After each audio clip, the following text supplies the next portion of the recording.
Meet Carl Sandburg.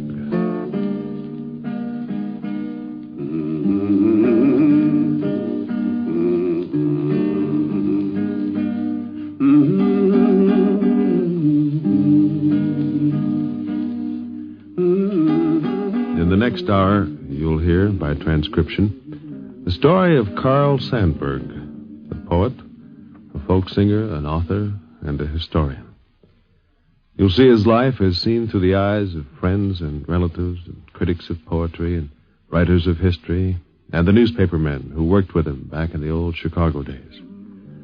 Meet Carl Sandburg. Way down up on the Wabash, such land was never known. If Adam had passed over it, the soil he'd surely own. He'd think it was the garden he played in when a boy, and straight pronounce it Eden, in the state of Illinois. Then move your family westward, bring all your girls and boys, and cross that Shawnee Ferry to the state of Illinois.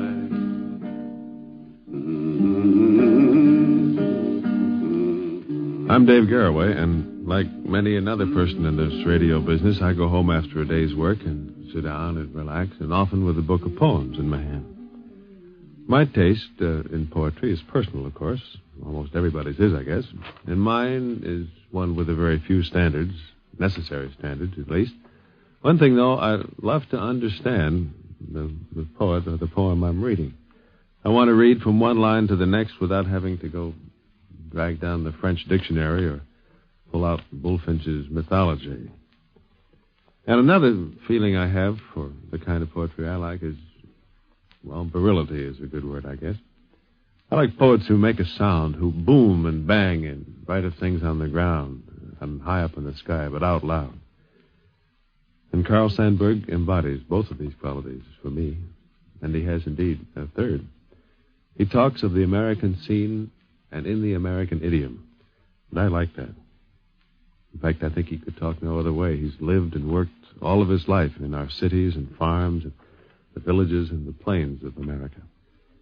He's become very much the genuine national voice in the realm of poetry.